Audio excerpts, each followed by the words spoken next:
মজবুন্নাহের দরবারে তার দয়ার মেহেরবানিতে আজকে এই মাহফিলে উপস্থিত হয়ে এই নগরীয় গোলাম খানের মজবুন্নাহের ফোরামের পক্ষ থেকে শুভেচ্ছা বক্তব্য দেওয়ার জন্য অনুমতি দিয়েছেন, হুকুম দিয়েছেন, তার জন্য শুভ প্রদান করছি। যেহেতু বিশ্বের মধ্যে সবাই কষ্ট করছেন, আমরা সবাই একটা জিনিস জানি, আমরা যে জায়গায় এসেছি সেটা হলো একটা প্রেমের দরবার, প্রেমের বাগান। এখানে যত বেশি প্রেম করবেন তত বেশি নিজেকে বিলিয়ে দিতে পারবেন। আমরা যে দিবস সুস্থিরা করে আজকে এখানে উপস্থিত হয়েছি, এই দিবসটা হলো কারবালা দিবস, এবং এই কারবালা দিবসে ওনাকে নিজেকে কোরবানি দিয়েছেন সে প্রেমের জন্য, আল্লাহর প্রেমের জন্য।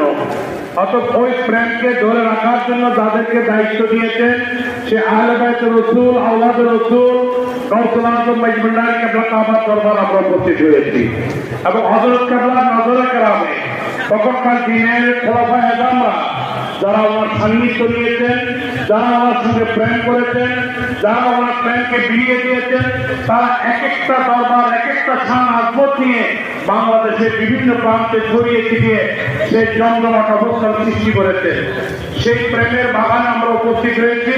এখানে বলার কোনো যোগ্যতা আমাদের নেই, টাকারও কোনো যোগ্যতা আমাদের নেই, কারণ আমাদের কথা একটাই, খ্যাতমতে হইয়া থাকি এলমেলতিন করা আছে, দুষ্ট দুশ্মন সমান হবে কিসের ভাবনা, ঘুমায় মায়ার ঘুমে আখের জমানা।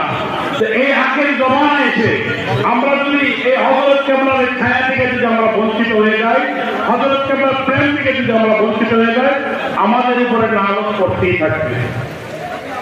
ওই দিন যে লালতটা পড়েছিল কারবালার মাঠের মধ্যে, কুফার সেই মুনাফিকরা, কুফার যে প্রতারকরা যেভাবে সেই দিন পড়েছিল, আমরা কিন্তু এই প্রেমের বাগান থেকে যদি বঞ্চিত হয়ে যায়, আমরা ঠিক সেভাবে ডুবে যাব।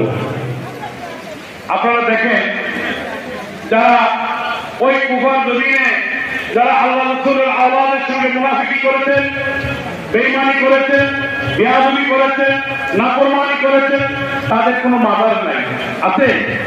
তাদের কোনো জিয়ারত হয়? তাদের কোনো নাম ডাক হয়? তাদের নামে কোনো জিকির হয়? তাদের নামে কোনো ফাতিহা হয়? তাদের নামে কোনো দোয়া দরুদ হয়? দান দক্ষিণা হয়? কিছু হয় না। তবু সেই এতিক বাহিনীর অনুসারী যারা আমাদের দেশে অবস্থান করতেন, তারা আমাদেরকে বারবার বলছেন আমরা বেদায়েত করি, শিরক করি, কুফরি করি, ইসলাম পরিপন্থী করি, আমাদের মাজারকে ভেঙে দেওয়া হচ্ছে। তাদের থেকে কোনো মাজার আছে কিনা? তাদের কোনো জিয়ারত হয় কিনা? তাদের কোনো